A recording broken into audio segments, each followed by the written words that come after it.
Que a graça e a paz do nosso Senhor Jesus Cristo esteja sobre a vida de vocês. Da mesma forma, é o meu desejo para aqueles que estão nos acompanhando através da internet, que a graça de Deus te alcance, onde e quando você estiver assistindo a esta mensagem. Amados, o tema de nossa mensagem de hoje é retomar. Estamos em nossa série Juntos, Reticências, né? Nosso desejo, através destas séries de mensagens, é desafiá-los a juntos voltarmos à comunhão, renovarmos nossas esperanças, reconstruirmos os nossos projetos e sonhos. E hoje nós queremos desafiá-los a retomarem suas vidas de serviço a Deus e, consequentemente, ao seu próximo, pois ninguém serve a Deus se não servir o seu próximo. E eu quero hoje convidá-los a uma reflexão nas palavras do apóstolo Paulo, dirigida à igreja de Roma.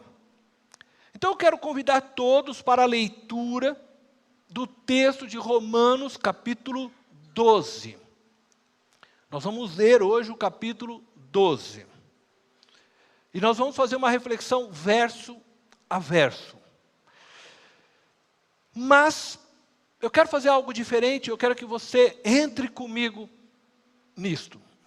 Que você mergulhe comigo, vamos dizer, nessa proposta que eu vou apresentar, nessa ideia.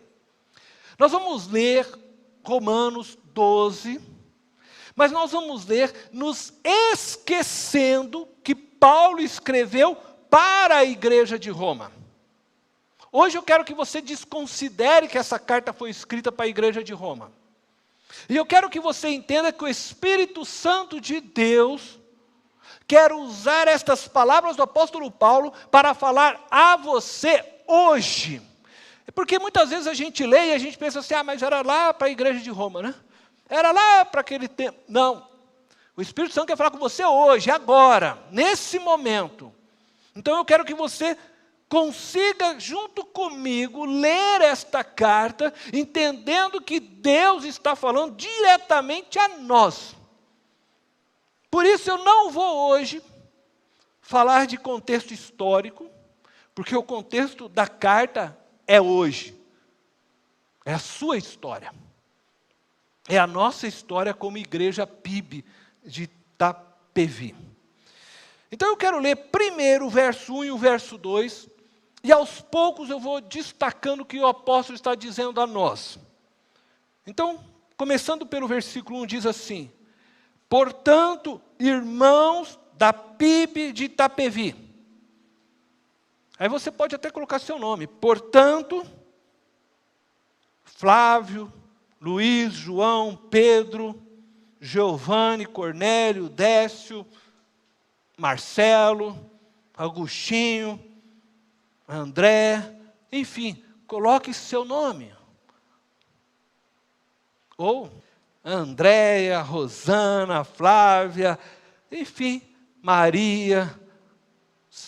Coloque seu nome nessa carta agora. Então, portanto, irmãos, aí você pode ler com o seu nome, e ele está escrevendo para nós aqui hoje, para você que está ouvindo pela internet.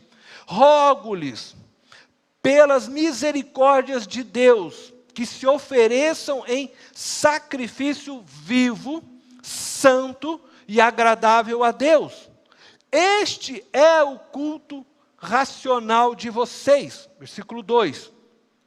Não se amoldem ao padrão deste mundo, mas transformem-se pela renovação da sua mente, para que sejam capazes de experimentar e comprovar a boa, agradável e perfeita vontade de Deus.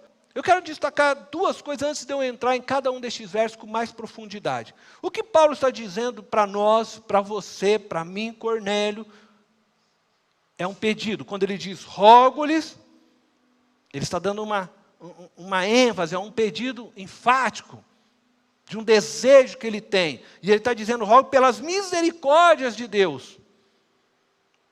Ele diz então, aqui está a ênfase, que eu e você, que nós aqui, a Igreja PIB, nos ofereçamos como sacrifício vivo, santo e agradável a Deus. Essa é a primeira coisa que ele está dizendo. E ele está dizendo que esse oferecer das nossas vidas como oferta viva é um culto racional a Deus. Este é o culto racional a Deus, é isso que ele está afirmando. Então, quando nos oferecemos como oferta viva, santa e agradável, este é o culto racional de vocês a Deus. E a segunda questão que está no verso 2, que é a segunda ênfase que ele está dando, aí ele está dizendo para que nós não nos amoldemos ao padrão do mundo, mas que nós possamos nos transformar pela renovação da nossa mente. Então, são duas ênfases que o apóstolo já começou dizendo aqui para mim e para você. Paulo escreveu essa carta para nós e ele está dizendo assim, olha, vocês precisam se oferecer como sacrifício vivo, santo e agradável a Deus. Este é o culto racional que você deve fazer a Deus. E a segunda questão que ele diz é, não se amoldem ao padrão deste mundo, mas transformem-se pela renovação da sua mente. São as duas ênfases que ele está dando, que vai descrever depois todos os outros versos seguintes. Essas duas ênfases, elas estão conectadas uma à outra. Inclusive, alguns textos bíblicos, quando você lê, ele termina o verso 1 e começa o verso 2 dizendo, e, já tem um e porque está ligado, é uma continuidade. Você, para oferecer um culto santo, vivo, agradável a Deus, você precisa abandonar todo o seu pensamento, todos os conceitos, toda a cultura que o mundo implantou em seu coração, em sua mente. Então, uma coisa está amarrada à outra. E é assim que você vai prestar um culto racional a Deus. Então nós vamos olhar com mais cuidado agora, verso a verso. Vamos começar novamente então, versículo 1, e eu vou ler novamente, porque eu quero que a gente pegue bem o que o apóstolo está dizendo para nós. Portanto, seu nome, eu quero que você leia mesmo o seu nome, porque é para você que Deus está falando. Rogo-lhes pelas misericórdias de Deus, que se ofereçam em sacrifício vivo, santo e agradável a Deus. Este é o culto racional de vocês. Não existe um culto a Deus sem que não exista a oferta de sacrifício vivo, santo e agradável a Ele. Paulo não está pedindo para que eu e você tiremos nossas vidas literalmente como oferta. Ele não está pedindo para você se pôr em cima de um altar e se sacrificar, tirar sua vida literalmente. Não é isso que o apóstolo está pedindo. Mas, quando ele diz rogos, eu volto a dizer, ele está pedindo enfaticamente a nós para nos oferecermos como ofertas vivas a Deus. Então, o que implica nós termos um sacrifício vivo a Deus? O que ele está dizendo com isso? Ele está dizendo para nós abrirmos mão de nossas vidas voluntariamente por Deus e para Deus. O que ele está dizendo, em outras palavras, é que devemos viver de forma santa e agradável a Deus. Que você se ofereça como oferta viva para Deus, de forma santa e agradável. Isto é o culto racional que nós oferecemos a Deus. Paulo está se referindo à vida do dia a dia. Simples assim. O que fazemos e falamos todos os dias deve ser feito de forma santa e agradável a Deus. Este é o culto racional que apresentamos a Ele. Isso é se oferecer como oferta viva ao Senhor, como um sacrifício, onde todos os dias eu abro mão de minha própria vontade, eu abro mão de meus sonhos, eu abro mão de meus direitos, eu abro mão de mim para que Cristo seja exaltado por meio de mim, para que a vida de Cristo seja vista através de mim.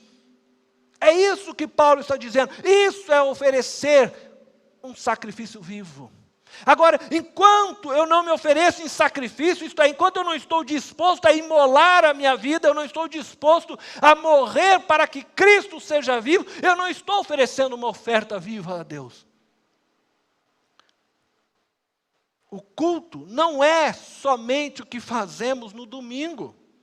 O culto é o que vivemos todos os dias. E não existe culto no domingo se não existe vida de culto no dia a dia de nossas vidas. Para que nós possamos viver, então, este culto no dia a dia, é que ele apresenta o verso 2. Como eu disse, um está amarrado ao outro. Aí ele diz, não se amoldem ao padrão deste mundo, mas transformem-se pela renovação da sua mente, para que sejam capazes de experimentar e comprovar a boa, agradável e perfeita vontade de Deus. Existe aqui uma responsabilidade sua com relação à sua vida. E eu acho que você conseguiu pegar isso. Você precisa assumir a responsabilidade de o quê? Não se amoldar. Ele está dizendo para você, não se amolde ao padrão. Essa é sua responsabilidade. Não se deixa se tornar na forma do mundo. Você precisa assumir esta responsabilidade de não se amoldar. Mas não basta você não se amoldar. Não basta você rejeitar aquilo que o mundo produz ou que te oferece, que está contra a palavra de Deus. Não basta somente isso. Ele diz, mas transformem-se pela renovação da sua mente. Então, você precisa assumir tanto a posição de não se deixar ser moldado pelo mundo, por aquilo que eles querem colocar em sua mente, em seu coração, e também você precisa se transformar. Ele diz, mas transforme-se. É sua responsabilidade. Transforme-se pela renovação da sua mente. Então vem o fim. Que você possa experimentar e comprovar. Isso é como você beber um suco e aí você poder dizer, é bom mesmo. Eu posso beber um suco e dizer para você que é bom. Mas você só vai saber se realmente é bom quando você beber. E ele está dizendo para você que você precisa fazer isso para que você seja capaz, então, de experimentar e comprovar a boa, agradável e perfeita vontade de Deus. A palavra amoldar, você sabe que significa tomar forma. Então, Paulo está dizendo para você, para mim, que não podemos tomar a forma do mundo. Mas, a que mundo Paulo está se referindo? Ele está se referindo ao mesmo mundo que o apóstolo João nos diz para não amarmos. Conforme nós podemos ver em 1 João, capítulo 2, verso 15 e 16. Veja só as palavras do apóstolo João. Não amem o mundo, nem o que nele há. Se alguém amar o mundo, o amor do Pai não está nele. Pois tudo que há no mundo, a cobiça da carne, a cobiça dos olhos e a ostentação dos bens, não provém do Pai, mas do mundo. Nós já falamos deste versículo em outra ocasião, sobre o que significa. Mas ambos os apóstolos estão se referindo ao sistema funcional e cultural que rege sobre o mundo. Este sistema funcional e cultural não pode dirigir nossas vidas. Não pode dirigir suas vidas, é o que o apóstolo está dizendo. Agora, considerando que eu e você, nós nascemos no mundo, crescemos no mundo, nós podemos concluir que sofremos a influência deste sistema funcional e cultural que rege o mundo. A nossa cosmovisão, isso significa que a visão, a compreensão que a gente tem do mundo, de Deus, ela foi moldada, ou teve a interferência deste sistema funcional e cultural que governa este mundo. Por isso, Paulo diz para mim e para você: transformem-se pela renovação da sua mente. É um processo. Essa transformação de nossa mente, ela é realizada pelo Espírito Santo, através da palavra de Deus, a Bíblia. Na medida que a palavra de Deus entra em nossa mente, na medida que você vai absorvendo a palavra de Deus, ela vai entrando em sua mente, ela gera em você, gera em mim, gera em nós, uma nova cosmovisão da vida e de Deus, que nos capacitará a experimentarmos e comprovarmos a boa, agradável e perfeita vontade de Deus. Você conseguiu entender o que Paulo está fazendo? Então tudo começa lá no verso 1. Você precisa se oferecer como um culto, sacrifício vivo a Deus. Você precisa se sacrificar, você precisa abrir mão de si mesmo. E você deve fazer isso, começando já rejeitando tudo aquilo que o mundo implantou em você. E você precisa se transformar agora por meio da palavra de Deus. Então a palavra vai entrando em você, vai te limpando, vai transformando. E você vai entendendo o mundo, todas as coisas, a partir do olhar de Deus. Então você começa a ter uma nova cosmovisão. Uma cosmovisão celestial, espiritual. Um novo entendimento da vida. Assim é o que Paulo está dizendo. Quando você então começa a ter sua mente transformada, você vai chegar ao ponto de ser capaz de experimentar e comprovar. Que coisa maravilhosa! A boa, agradável e perfeita vontade de Deus. Agora entenda bem o que Paulo está dizendo.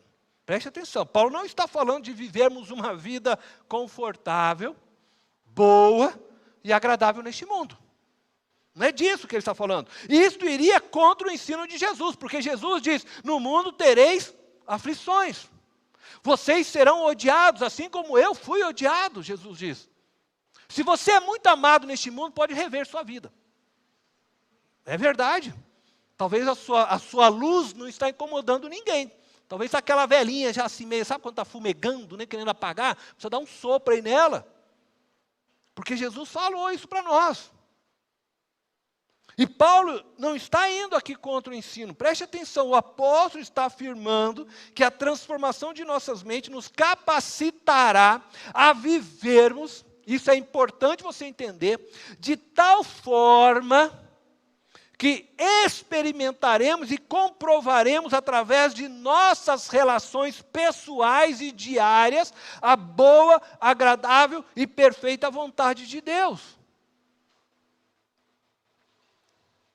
Ele nem está falando de algo lá no futuro, não, ele está falando de agora.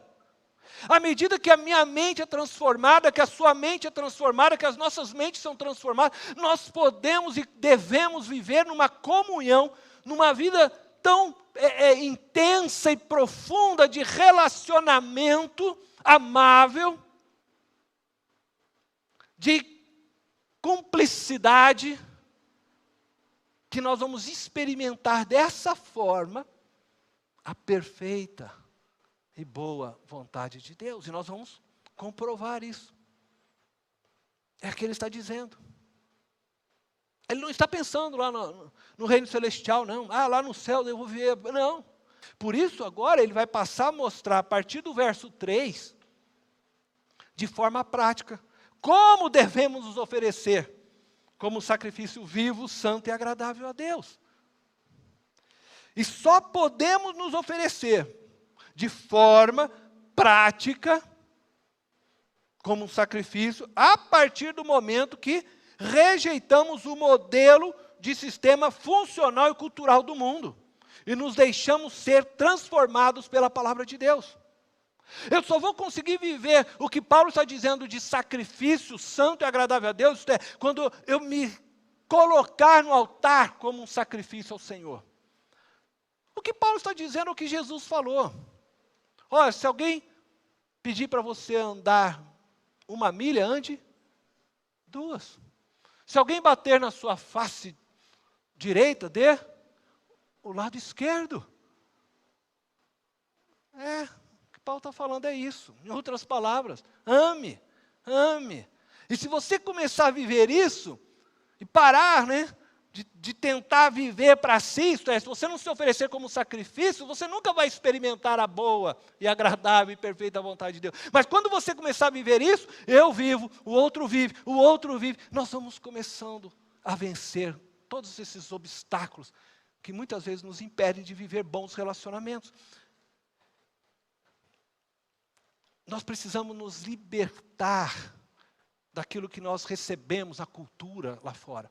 O que você recebeu da cultura lá fora? De uma forma bem superficial, eu posso dizer que você recebeu competitividade. Desde pequenininho, nós cobramos do nosso filho para ser o melhor. Você tem que ser o melhor aluno da sala. Você tem que passar no vestibular, se possível, número 1. Depois você tem que ser o melhor profissional. Depois você tem... E a pessoa vive sempre nessa ênfase, de ser o melhor. Às vezes nós começamos a viver uma competitividade, porque nós somos criados assim. Não, mas para mim sobreviver neste mundo, eu preciso ser melhor que aquele. Até as igrejas competem entre si. Por quê? É a cultura que nós... E aí nós não conseguimos sequer nos sacrificar um para o outro. Você sabe, você já pensou... Você tem, pessoas aí têm seus negócios, sua vida. Aí chega a pessoa lá para você, quem sabe na sua empresa, na sua loja, seja o teu ramo de trabalho, qual for. E aí a pessoa pede, você de repente não consegue fazer alguma coisa, quem sabe, e você diz para aquela pessoa assim, olha, eu não consigo resolver teu problema, mas eu sei uma empresa, eu sei uma pessoa, vai lá, ele vai resolver. Mas que, pastor, eu vou mandar um cliente para outro? Por quê? Porque a gente vive competindo. A gente não vive se ajudando. Nós não aprendemos isso. Viver se ajudando. Sabe quando que nós vamos mudar nossa mentalidade? Quando a palavra de Deus começar a entrar profundamente em nós e nós começarmos a mudar. E isso passa aqui entre nós. Assim é que nós prestamos a Deus um culto racional, santo e agradável. Na medida que nós vivemos uma comunhão santa e agradável. Não só com os nossos irmãos da igreja, mas também com as pessoas de fora. Amando, respeitando a todos. Vejamos então, e aí eu vou então entrar nas palavras do apóstolo. Como nós devemos nos oferecer como um sacrifício vivo a Deus e prestarmos a Ele um culto racional, santo e agradável. Enquanto vivemos os nossos relacionamentos diários. Paulo vai ser direto agora. Então você vê, ele sai do 1, do 2, do 3, e agora ele vai começar a nos apontar este caminho. Pois pela graça que me foi dada, versículo 3, digo a todos vocês, ninguém tenha de si mesmo um conceito mais elevado do que deve ter. Mas, pelo contrário, tenha um conceito equilibrado, de acordo com a medida da fé que Deus lhe concedeu. Eu lembro novamente, vou ficar falando isso até o final desse culto. Essa carta é para você. Você colocou teu nome aí nela? Então ele está falando para você. Está falando para mim. Pois pela graça que me foi dada, digo a você, Cornélio, ninguém tenha de si mesmo um conceito mais elevado do que deve ter. Mas, pelo contrário, tenha um conceito equilibrado, de acordo com a medida da fé que Deus lhe concedeu. A expressão pela graça que me foi dada se refere ao dom que ele, o apóstolo, recebeu de Cristo Jesus para escrever para nós. Ele está dizendo, eu sou apóstolo e por isso eu estou falando agora a você, Cornélio. Eu estou falando a você, agora que está me ouvindo, a você. Paulo está apresentando sua credencial como servo de Deus, como apóstolo, para nos ensinar como prestar um culto racional a Deus. E aí ele já começa. O primeiro ensino dele é que possamos não ter um sentimento por nós mesmos maior do que deveríamos, não ter. Ora, pessoas que têm um conceito maior de si mesmo do que deve ter, são pessoas que não se reconhecem como pecadoras. Talvez, em algum momento da sua vida, quem sabe, logo que ela conheceu Jesus, ela até se considerou errada, em algum momento lá, se considerou errada. Não, eu preciso mesmo da misericórdia de Deus e tal. Mas talvez ela esqueceu de que, de fato, ela é ainda pecadora. E pode hoje se considerar maior que os outros, melhor do que os outros. Pode estar se achando, né? Perfeita. Por isso essas pessoas vivem cobrando perfeição dos outros. E quando encontram algum erro, logo cobram justiça. Porque pensam de si mesmo além do que deveriam. Normalmente elas exercem a verdade e a justiça sem misericórdia. Eu já falei aqui, verdade sem misericórdia é crueldade. Não percebem que ao fazer isso, estão agindo com crueldade. E se colocam elas mesmas numa posição extremamente perigosa diante de Deus. Porque se esquecem das palavras de Jesus. Pois o próprio Senhor Jesus diz, da mesma forma que vocês julgam, serão julgadas. Aqueles que julgam os outros sem misericórdia, serão julgadas por Deus sem misericórdia. E não sou eu que disse, é Jesus. Aqueles que julgam com misericórdia, serão julgadas com misericórdia. Jesus diz que nos julgará conforme nós julgamos também. Isso é muito sério. E deveria nos assustar. Porque um dia nós vamos estar diante de Deus. Pessoas que possuem um conceito elevado de si mesmo, além do que deveriam ter, em sua grande maioria são pessoas que se encontram cegas. Não conseguem perceber de fato quem são. Por isso, elas estão nesse nível, mas elas acham que estão aqui, né? Se acham, né? E não percebem de fato quem são. Estão cegas. E aí elas se colocam em lugares das quais não têm capacitação para estarem, não possuem dom para estarem ali. Acabam dessa forma ferindo o próprio corpo de Cristo, pois impedem que pessoas aptas e com dom para aquele lugar ocupem o lugar de fato que lhes pertence, porque ela está ali ocupando aquele lugar e ela se acha, então ela não consegue perceber de fato aquilo que ela está produzindo. Paulo nos orienta para que nós tenhamos um conceito equilibrado a respeito de nós. Preste atenção nisso também, que é importante. Nós não devemos nos achar a última bolacha do pacote, né, como dizem por aí, mas tampouco também aquela bolacha que ninguém quer, né? Não é isso. Você não deve se enxergar nem lá, também nem aqui embaixo. Se enxergue com equilíbrio. Com equilíbrio, é isso que ele está dizendo.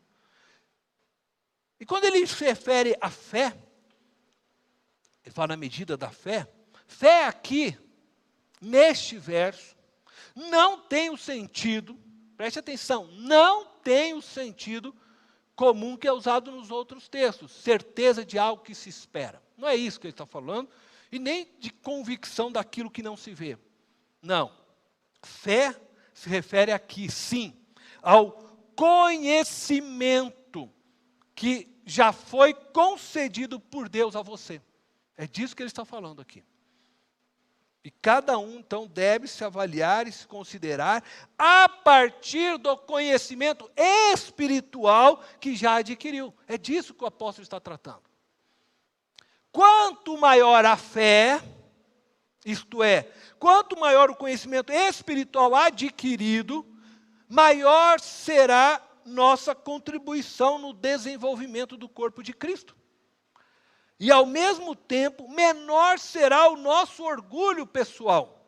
Pois quanto mais elevada a nossa percepção de quem realmente somos e da nossa dependência total de Deus, menor é o nosso orgulho. Quanto mais eu conheço a mim mesmo, quanto mais a luz do Senhor é lançada sobre mim por meio da sua palavra, quanto mais o Espírito Santo me faz me enxergar por meio da palavra, mais eu percebo as trevas em mim.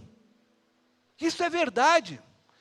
Isso não é retórica de pastores, de homens que servem a Deus, mulheres que servem. É verdade. Porque na medida que eu mais conheço a palavra, mais eu percebo que eu sou errado nas minhas decisões, muitas vezes, nas minhas escolhas. E aí eu preciso fazer o quê? Me sacrificar, abrir mão de mim, abrir mão dos meus desejos, abrir mão dos meus conceitos. E mais uma vez, na graça e na misericórdia de Deus, seguir a palavra dEle. Então, quanto mais luz o Espírito Santo lança, mais eu percebo a minha fragilidade, meus erros, mais eu me percebo como pecador. E com isso, mais graça eu tenho para dar às pessoas, porque eu sei também, no fato, quem eu sou de fato. Agora, aqueles que não se aprofundam na palavra, aqui, olha, eles estão sempre se achando. Este conhecimento espiritual que é concedido por Deus, nos leva a uma adoração por meio do serviço ao nosso próximo. Porque eu também não só me conheço no sentido de saber quão pecador eu sou, como há uma tendência grande de mim para o pecado. É isso que o apóstolo Paulo está dizendo. O bem que eu quero fazer eu não faço, mas o mal... Se o apóstolo Paulo já vivia essa luta, você vai querer dizer para mim que você é o bambambam?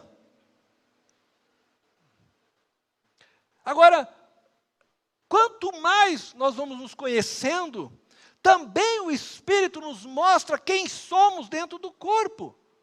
E isso é importante, porque aí nós podemos servir a Deus da forma correta.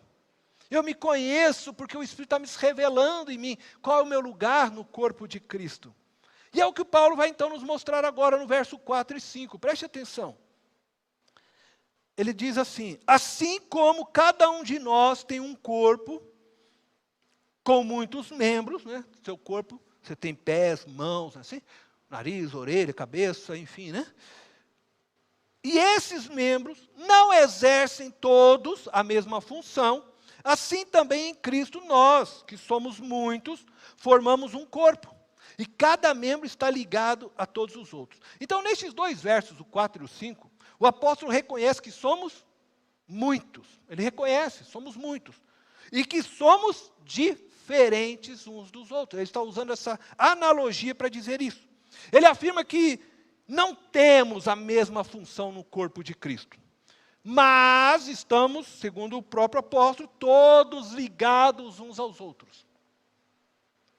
Isto é, embora diferentes, formamos um só corpo. Corpo de Cristo. A ênfase nestes versos se encontra na unidade. Paulo quer que nós nos enxerguemos como um, embora sejamos todos diferentes. Na primeira parte do verso 6, nós lemos: temos diferentes dons, de acordo com a graça que nos foi dada. O apóstolo agora está o quê? Reconhecendo que temos diferentes dons. Ele pega aquela analogia que ele fez do corpo, que nós temos um só corpo, o nosso corpo tem muitos membros, assim é a igreja de Cristo, nós somos os membros do corpo de Cristo. Então ele pega dessa analogia agora para mostrar que nós temos diferentes dons. É claro, assim ele está querendo comparar com o corpo.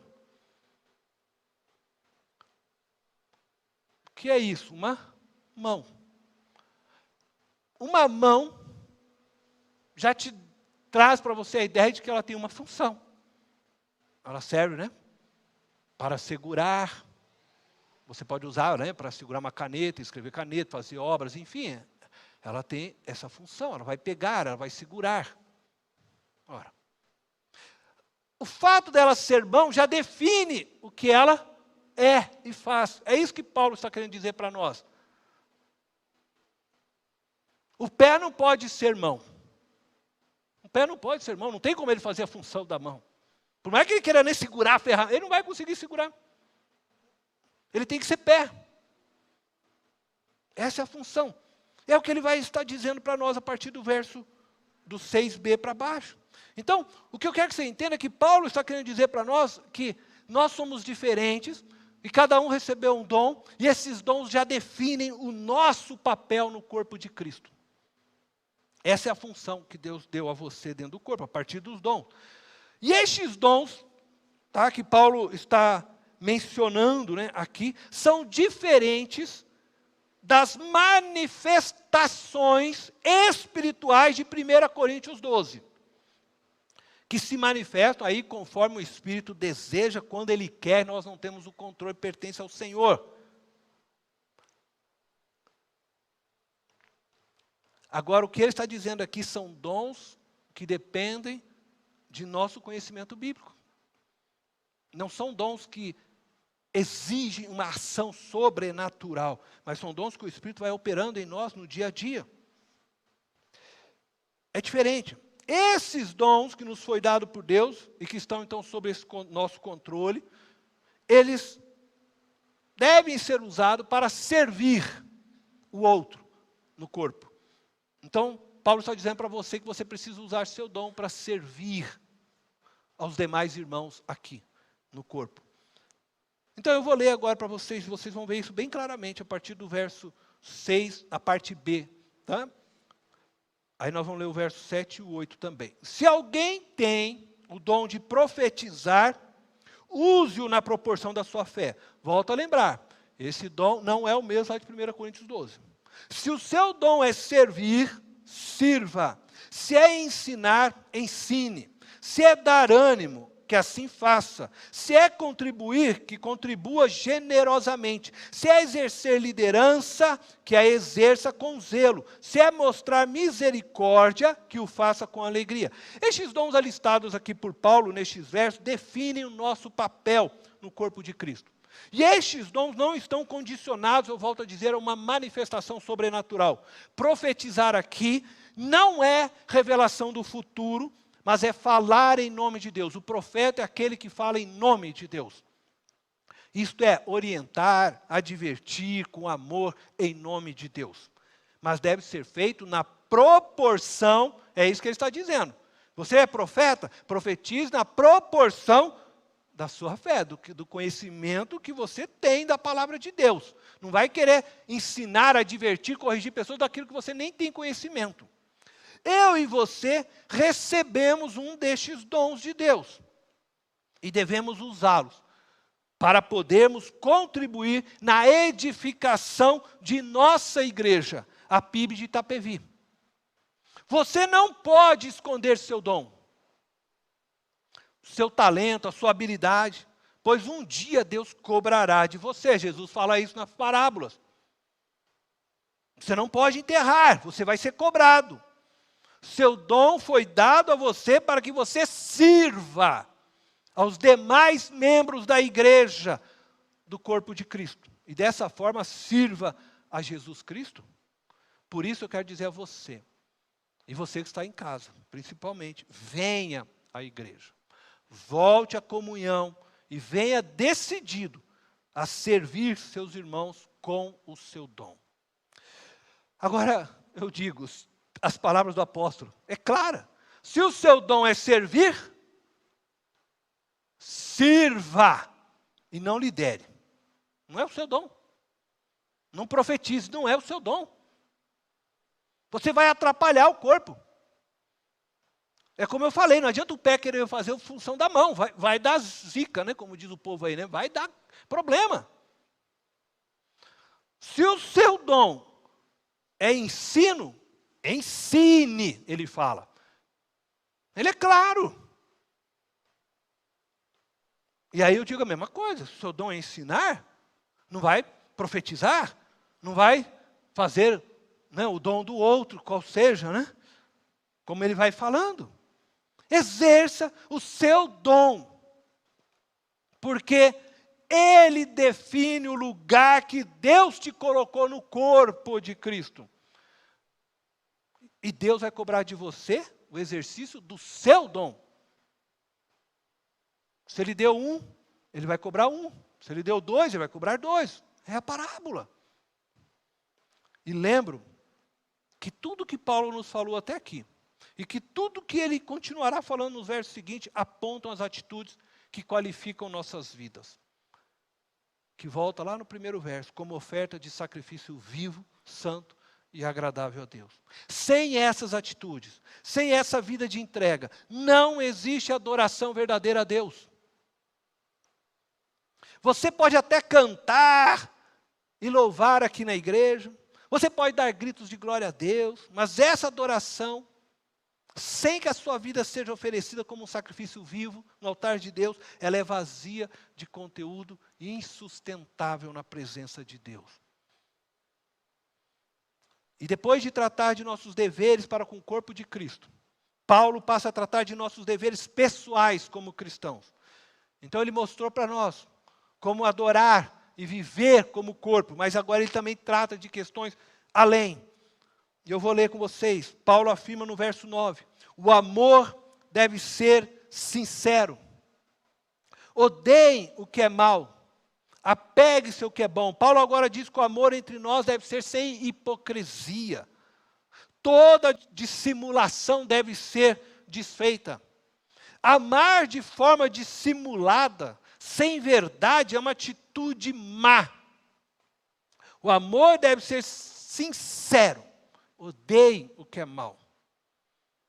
Se você não ama alguém, por alguma razão, rejeite esse sentimento. Mais uma vez eu digo, sacrifique-se em prol do corpo de Cristo. E apegue-se ao que é bom. Tenha atitudes que promovam a vida, a paz e o amor de Deus. E aí Paulo passa nos versos seguintes a nos apontar as atitudes pessoais que nós devemos ter com o fim de promovermos a vida, a paz e o amor do nosso Deus. Eu vou concluir essa mensagem, então, apenas lendo estas atitudes mencionadas pelo apóstolo. Dizer bem a verdade, não precisaria explicar nada, porque elas são muito diretas, não é? Mas essas atitudes promovem a unidade do corpo de Cristo e promovem a propagação do Evangelho lá fora. E assim nós vivemos na adoração quando nós praticamos o que o apóstolo está dizendo aqui. E a nossa adoração, então, ganha conteúdo também na presença de Deus. E não apenas uma adoração de lábios, vazia de vida. Portanto, façam o que o apóstolo nos pede. E ele pede a você e pede a mim, a partir do verso 10. E nós vamos ler agora, verso a verso. E eu quero ler com muita calma, para que você guarde essas palavras no seu coração. Se você puder, coloque o seu nome mais uma vez aí antes do verso 10. Coloque seu nome. Cornélio.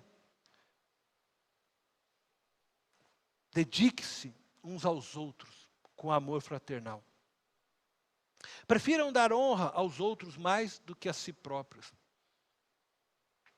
Nunca lhes falte o zelo. Sejam fervorosos no espírito. Sirvam ao Senhor. Alegrem-se na esperança. Sejam pacientes na tribulação. Perseverem na oração. Compartilhem o que vocês têm com os santos em suas necessidades. Pratiquem a hospitalidade. Abençoem aqueles que os perseguem. Abençoem e não os amaldiçoem. Alegre-se com os que se alegram. Chorem com os que choram. Tenham uma mesma atitude uns para com os outros. Não sejam orgulhosos, mas estejam dispostos a associar-se a pessoas de posição inferior. Não sejam sábios aos seus próprios olhos. Não retribuam a ninguém mal por mal. Procurem fazer o que é correto aos olhos de todos. Façam todo o possível para viver em paz com todos. Amados, nunca procurem vingar-se, mas deixem com Deus a ira, pois está escrito: minha é a vingança, eu retribuirei, diz o Senhor. Pelo contrário, se o seu inimigo tiver fome, dê-lhe de comer. Se tiver sede, dê-lhe de beber. Fazendo isso, você amontoará brasas vivas sobre a cabeça dele. Não se deixe vencer pelo mal, mas vença o mal com o bem. Amém? Que nós possamos praticar isso, porque adorar a Deus implica em viver o que está escrito aqui. Eu quero convidar você a fechar os teus olhos.